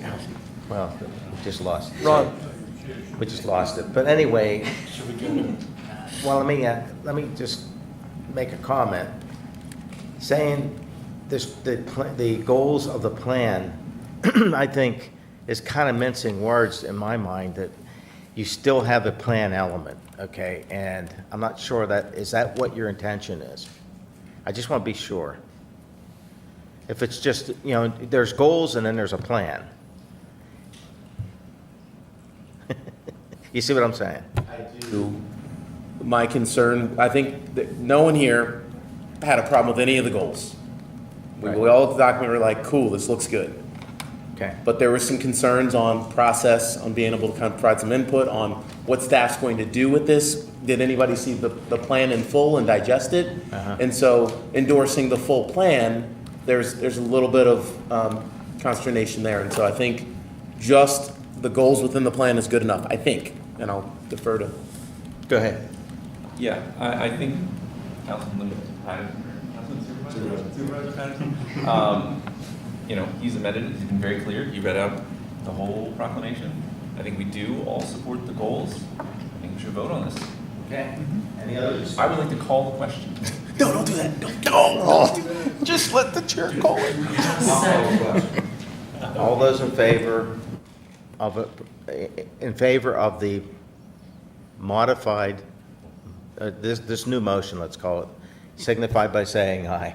Aye. Any opposed? Any opposed? The ayes have it.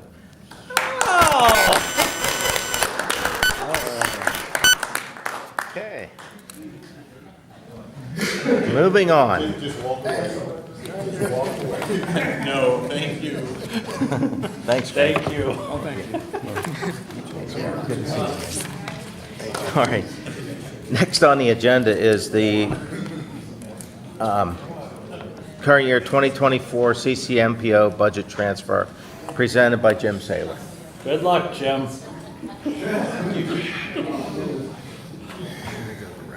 Wow. I'm going to go back to school. Maybe the attorney. Maybe I'll become an attorney. All right, again, I've met most of you. My name is Jim Saylor. I'm here at Center Region COG, mostly as staff with Center County MPO. Thank you for taking the time to entertain this tonight. This is a top-line summary of our request. We have identified that we are behind schedule in the development of our long-range transportation plan. Part of what we do as an MPO is we keep 8 federally required plans up to date and in compliance with current regulations. The LRTP, Long Range Transportation Plan, is one of the major plans. It sets the visions and goals for the region and also includes a list of funded transportation projects. A performance report that assesses the performance of the transportation network over at least a 20-year time period and a plan for using the assets we expect to have available. So it is, again, one of our central documents. We have been working on this update for about 18 months. We are 18 months into a 30-month process, and we've determined that we are somewhat behind schedule. So we have identified an additional $70,000 in cost savings in our current year budget, and we are requesting your permission to reallocate those savings and add funding to this contract to bring on additional consulting support and help get us back on schedule for a projected update in September of 2025.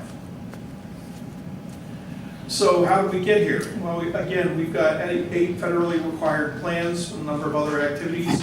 The 8 required plans are shown in yellow, and we're in a 1-year calendar period where we're going to have to do some sort of update on all 8 of those plans. The update schedules vary from 1 to 5 years, and just the way that everything fits together, we've got a confluence of updates due in this period.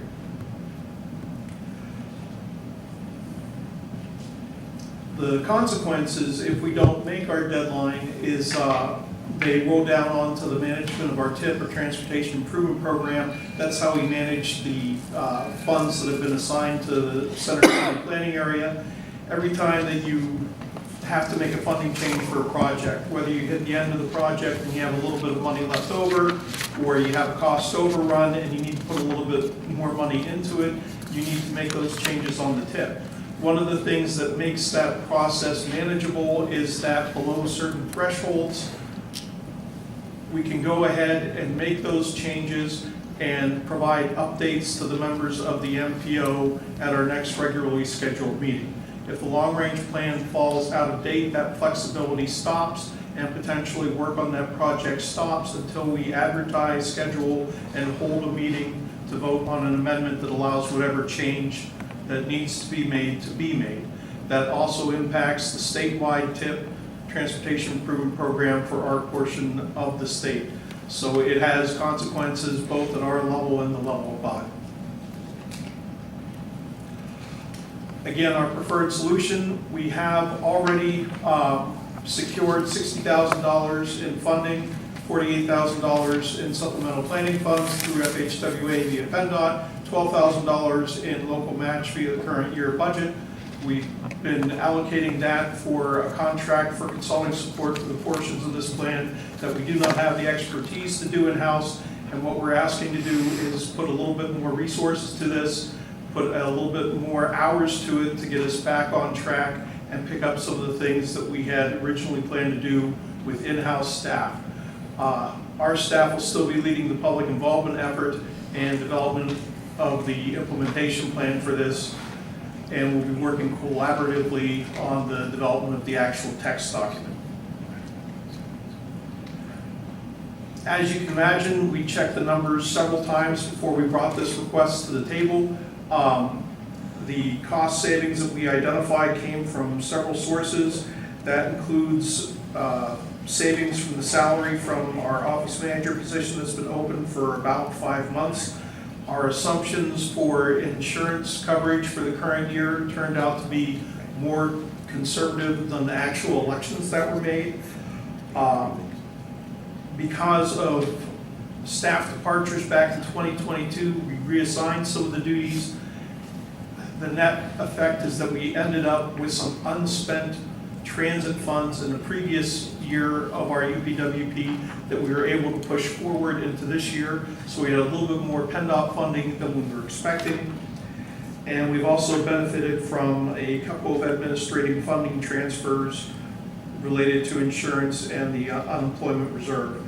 The total savings identified were about $85,000. We're asking to reallocate about $70,000 of that, and we are not impacting any of the specifically dedicated funding streams that are unspent but already allocated to a particular purpose. So bringing that around to the actual request, we're asking you to approve this budget reallocation on behalf of the CCMPO that allows us to add $70,000 in unspent funds from multiple sources to be assigned to the consulting contract for support in the development of the long-range transportation plan. Can I answer any questions about this request? All right. Go ahead. Sure. Well, it seems like a no-brainer to approve this. I was just curious about the long-range transportation plan. Does that include things on like biking and kind of like closing up some of the biking gaps between the townships and municipalities?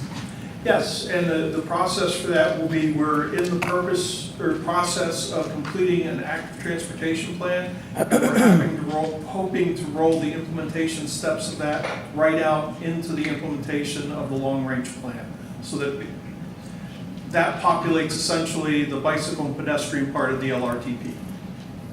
Thank you. Matt, did you have a question?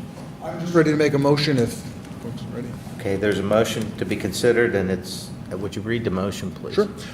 Move that the general forum, as recommended by the Finance Committee and Executive Committee, approves a budget reallocation on behalf of the CCMPO through which $70,000 in unspent funds from multiple sources within the CY 2024 budget be assigned to the consultant support project line item for the CCMPO Long Range Transportation Plan, LRTP. Second. Second from Bruce. We have a motion and a second. Is there any discussion? Mr. Chair. Yes. Just two things from the Finance Committee meeting. One was, how did we get here? This is a confluence of mandatory reports that need to be submitted, and they came together in this budget. One of the things that came out is how do we better project for this, and the new executive director and planning are going to work together on a Gantt chart to pull everything together nicely. The second is a reminder that the CCMPO budget includes the county, and the county, also has to endorse the spending of that money, but the indication is that they will. Thank you. Any other discussion? If not, Well, before I was fine Oh. now. Sorry. Sorry. So Contingent the on- team did not properly plan their work? Is that what I'm hearing?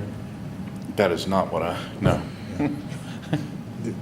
It was too much work and they didn't know it?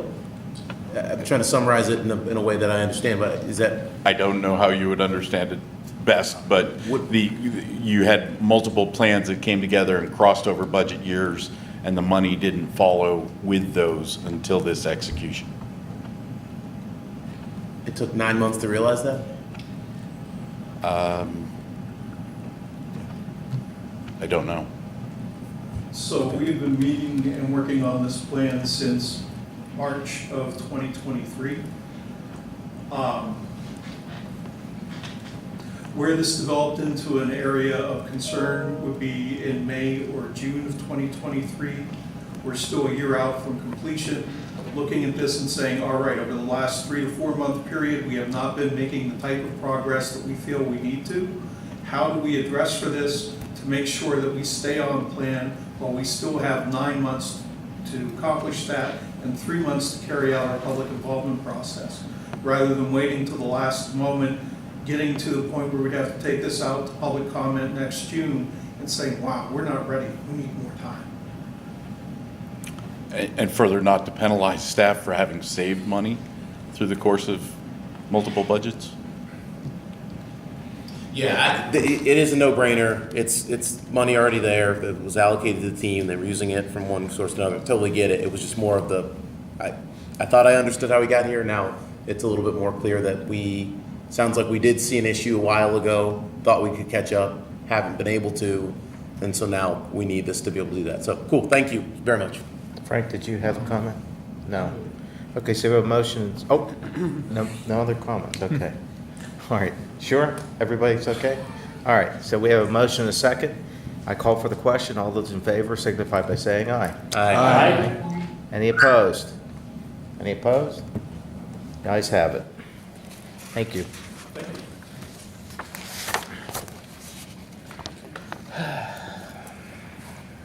Next up is university report. Hi, Joey. Thank you, Mr. Chair. Appreciate it. Thank you, everybody, for the opportunity to chat with you tonight. So I just have 3 things really quickly.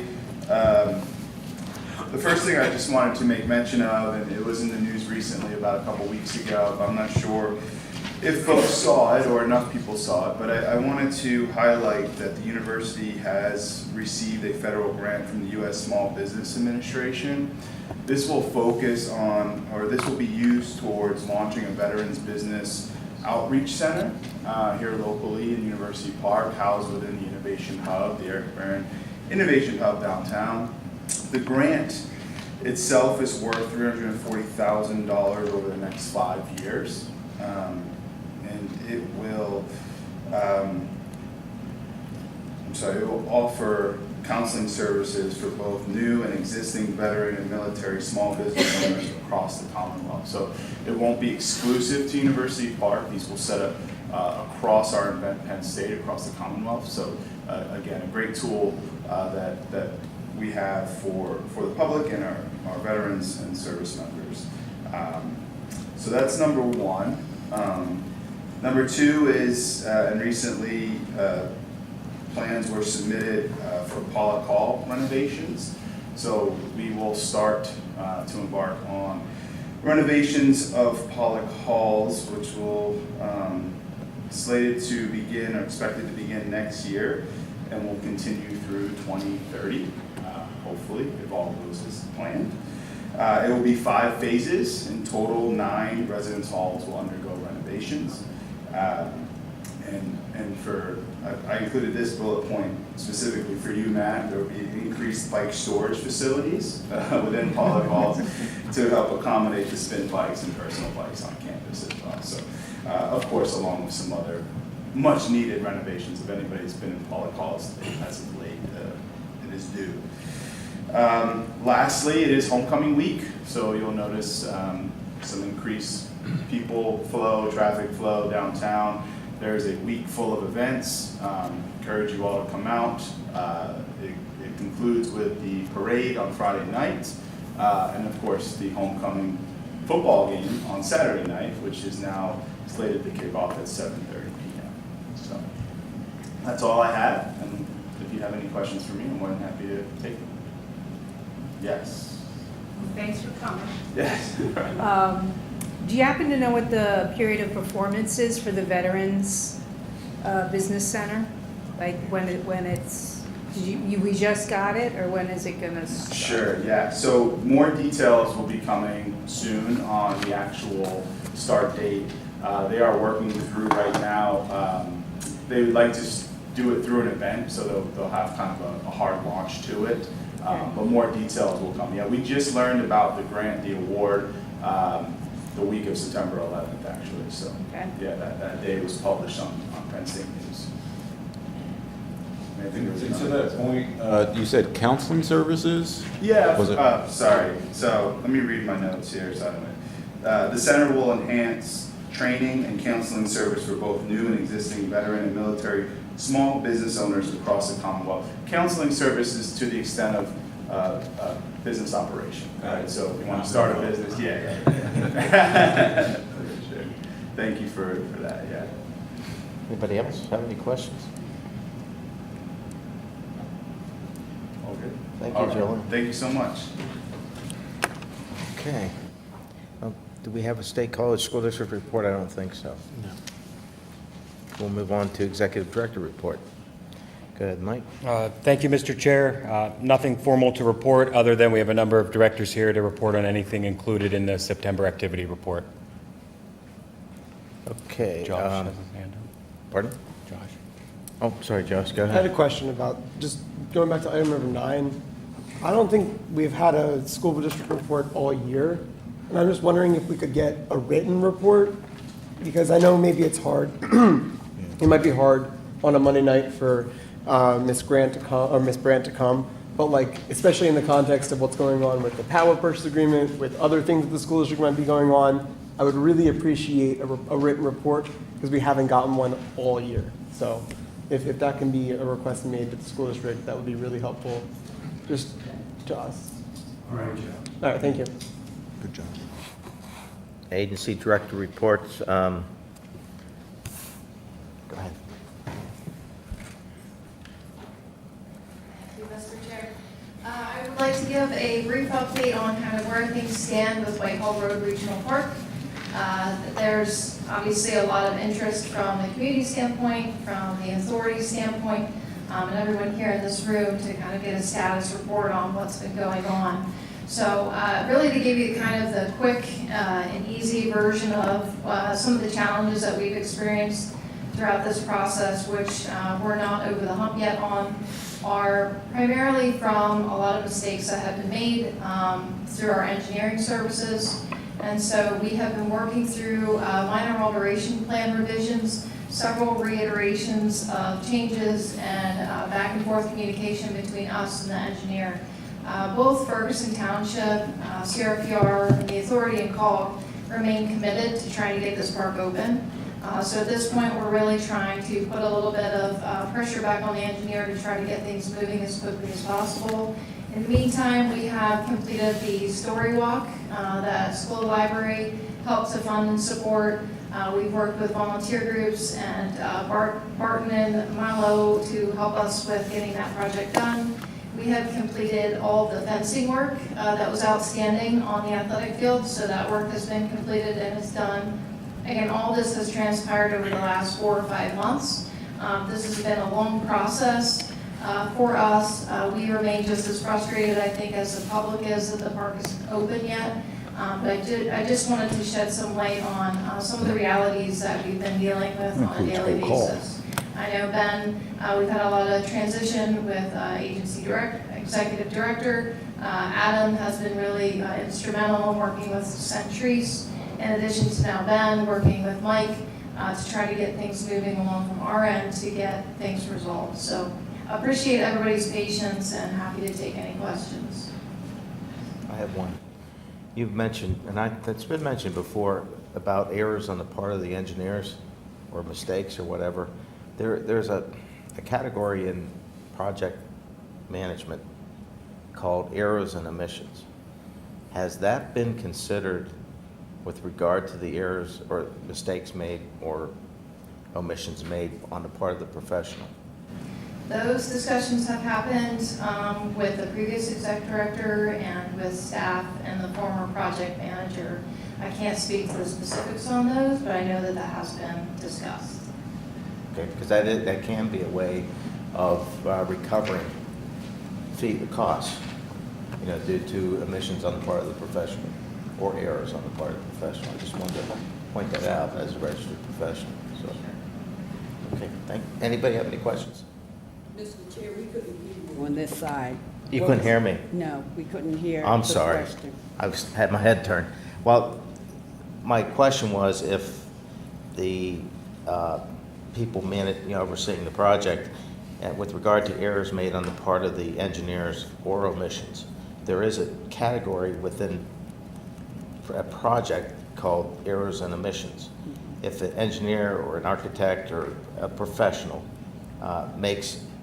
omits something or makes mistakes, you can go through a process of determining whether errors are occurred or omissions resulting in loss of money, and you can typically hold a professional accountable for those costs.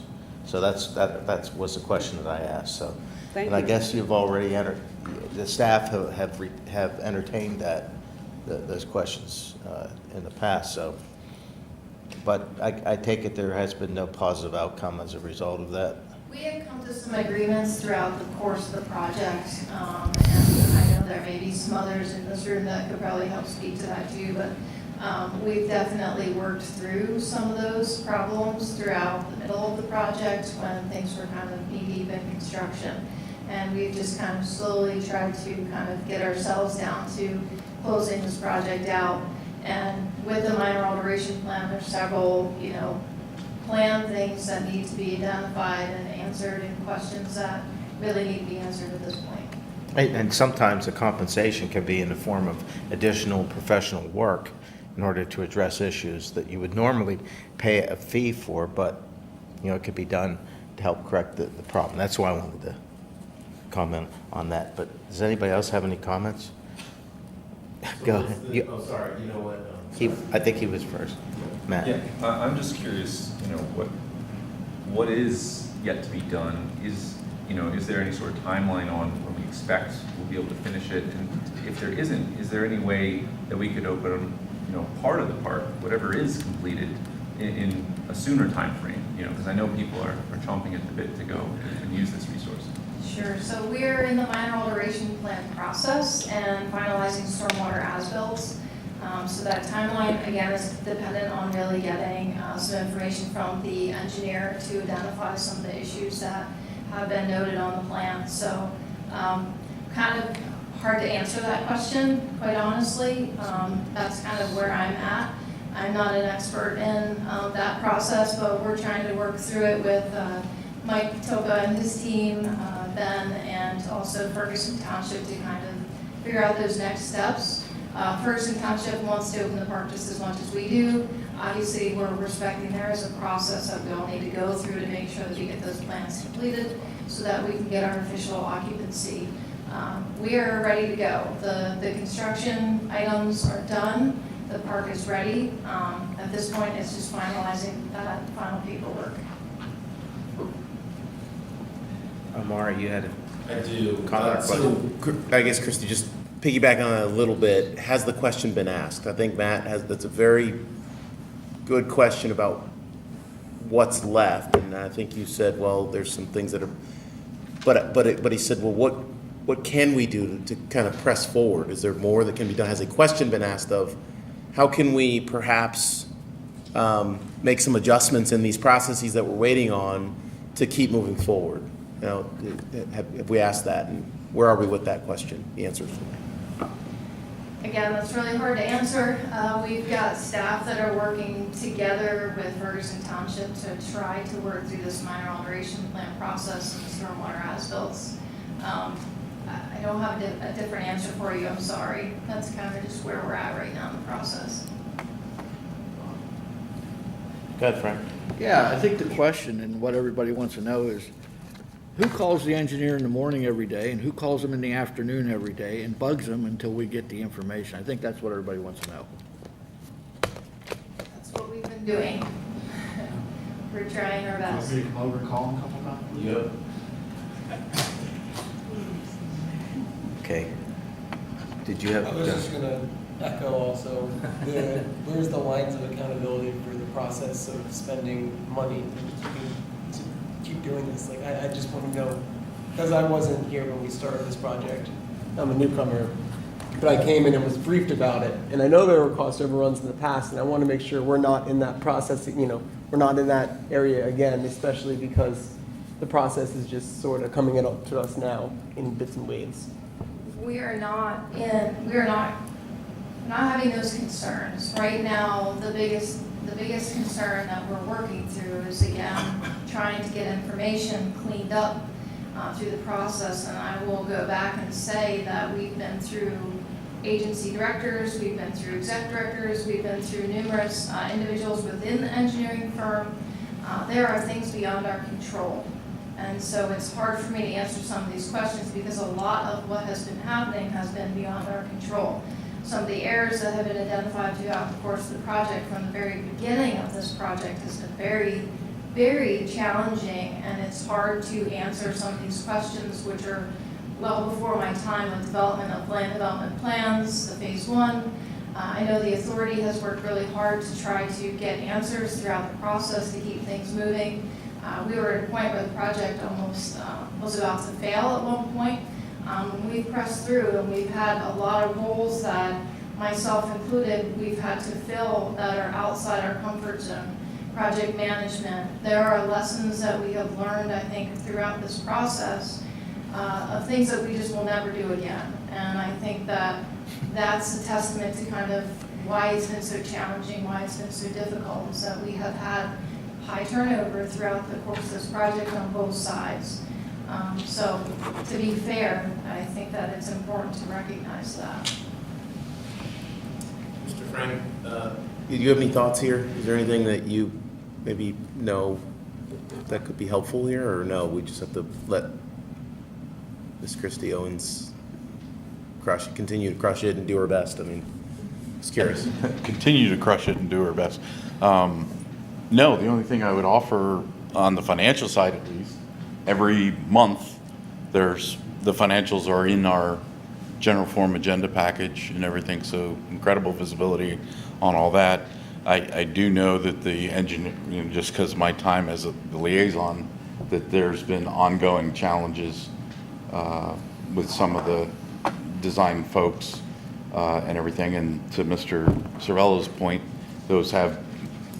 that has been discussed and everything. But bottom line, it's an authority project at this point, but staff and electeds are helping where they can.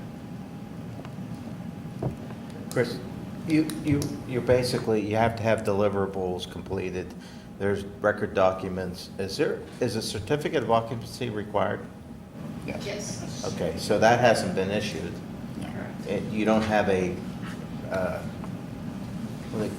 a preliminary type of occupancy permit Yeah. as opposed to certificate of occupancy. I can actually speak to this one a little bit because I was involved back in November of last year working through this, but one of the requirements for certificate of occupancy, even a temporary one, is these stormwater as-bills. And until they're approved, there's no consideration of a temporary occupancy. Anything that's left after that could be looked at via a surety, but everything's almost done. Everything's done. There's very little that needs to be put up for surety to get the temporary, is my understanding. Correct, yeah. But the biggest thing holding everything up is the stormwater as-bills, and those can only be provided by the design professional. Okay, thank you. Any other questions? Oh, Betsy.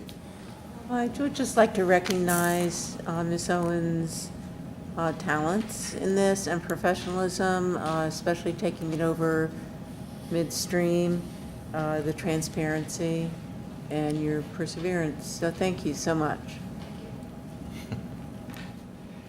Anybody else? Okay. So we will move to authority board and committee reports. Executive committee. So yes, in our last meeting, a couple items to note. We did refer the COG summary budget over to the municipalities for review. I want to thank the finance committee and the staff for all their hard work and collaboration in moving this forward. I would encourage all of you to continue discussing with your finance committee representatives and your boards the budget. We have learned a lot of communication does go a long way, and hopefully we can adopt the budget in our upcoming meeting. And then we did also have a bit more discussion on the solar power purchase agreement. I know Pam will be joining us at the Ferguson Township meeting next month, so I want to say I've been following a lot of the discussions and all the municipalities regarding the SPPA, and there's been a lot of good collaboration, even a wealth of information that I've learned from watching some of those meetings, so thank you for that. Finance committee, Mr. Frank. Thank you, Mr. Chair. Following up on Mr. Thompson, I will share that the Finance Committee conducted 4 meetings of roughly 3.5 hours each. It took a lot of preparation before that and dedication. So I'd like to, if I could, I'd like to identify the Finance Committee reps and personally thank them. Mr. Heller from Ferguson, Ms. Perkins from Half Moon, Mr. Harden from Harris, Ms. Robb from Patton, and my vice chair, Ms. Krishna Kuti from the borough. We achieved a good balance, a lot of good discussions, put a lot of extra processes in place this year. Our goal is always get a little bit better every year, and I think we achieved that this year, and we look forward to the comments back from the municipalities. Thank you, Mr. Chair. Human Resources Committee did not meet. I'm sorry. If I may, I just want to say, Mr. Frank, thank you for your leadership in those meetings. It's wonderful being new to the committee to have somebody say, here's A, here's B, let's look at this logically, pragmatically, and thoughtfully. So truly, personally, thank you for that. And I also want to say, too, I think it's interesting that we thank the committee members and we thank staff, but I really, truly want to say thank you to staff, because we are on this side of the table and they are on the other side of the table, and they're there answering the tough questions, and truly, some of them were very tough questions. So thank you, sincerely thank you. Everybody that might be joining us online that was also in staff there supporting, I appreciate it. My comments, thank you. Okay, Human Resources Committee did not meet. Parks Capital Committee did not meet. Public Safety Committee, Ms. Robb. The only thing I have to say is my report has been submitted, but I want to thank the committee and all our members for the recognition of our fire crew fire rescue.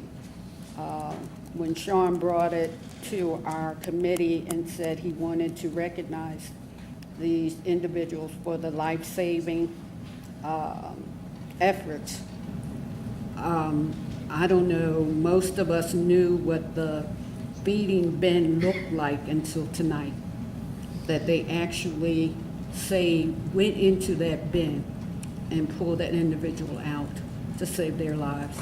So we are so fortunate to have these individuals do their job day in and day out. So I just want to thank this committee for allowing us to recognize them. Thank you. Next is the Facilities Committee. Yes, since we've been talking a lot about fire and emergency services, I just want to add one little piece to the report, and that was we did discuss the updates on the Patton Township Fire Station and had quite an extensive discussion about the options.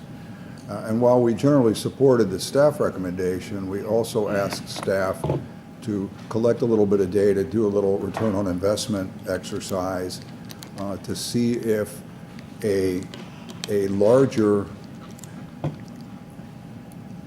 investment in next year's budget to purchase a more robust fix to the solution could possibly save us some money long-term, both in capital and operating.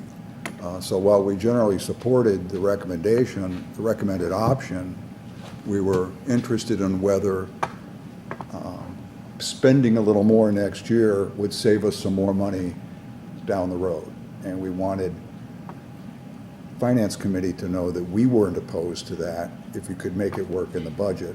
Because as you can see, this is something we're going to need and depend on long term.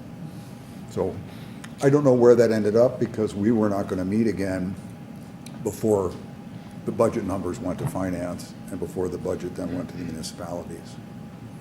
I just want to recognize the facilities recognizes the importance of that investment and wanted to make sure we didn't sell ourselves short just to fit the budget projection this year, short term. That was it.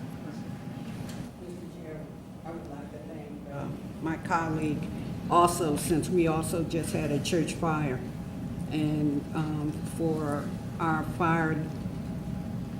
firefighters that went out from all the municipalities that work together.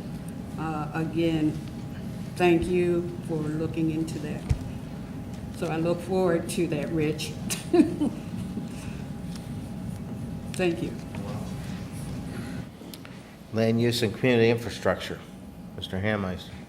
Yeah, I'd like to point out that we decided not to have a workshop tonight before this meeting, so we saved you an hour. We'll get you later on. Action and Sustainability Committee, Ms. Whitman. I'd just like to emphasize that all of our citizens need to respond by September 30th on what size trash receptacle they would like. I know that Shelley Motto, who is handling this for COG, is inundated with phone calls and other requests. So any effort that your respective townships can make through your newsletter or webpage would be much appreciated. And if you're, I know we are, and I'm sure all of you are, but just to bring that to your attention. Yep. Is my understanding correct? That if people do not respond, they will receive the largest option? Correct. Yes. Yeah, and there is a period of change allowed, but I can't remember that offhand. But they would have to wait a bit. So. You mean after the initial drop-off? There's an opportunity to change? Yeah, I believe it might be within a year, and I apologize, I don't know that. You might note that the incremental cost between the small, medium, and the large is actually quite small. But I think the main concern is going to be, for some citizens, the size of the receptacle. For some, maybe too large to handle, right? And for others, too little to contain, to summarize it. I got the big one. Okay, thank you for that.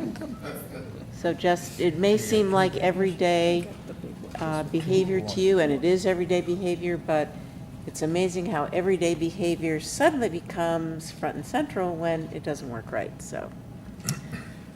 We are getting an extra staff person from Ms. Motto in January 1st, but I think she needs it now. But anyway, just saying. So hats off to Shelley Motto in the meantime. Thank you. Parks and Recreation Governance Special Committee did not meet. SCLO Center Region Library Board, Ms. Lisa Collins. Yes, nothing additional to add. Thank you. Thank you. Center Region Parks and Recreation Authority did not meet. And last on the list is EM Council. And we do have a rep. Do we have anything to report?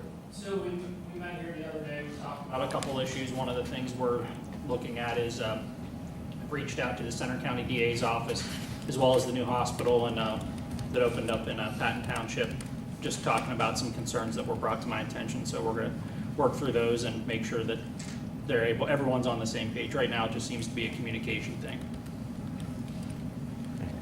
Thank you. And then there's other business matters of record, and get my fingers to work here. Okay. And last on the agenda is item number 16. I call for a motion to adjourn. A second? Second. All in favor, signify by saying aye. Aye. We are adjourned. Thank you all.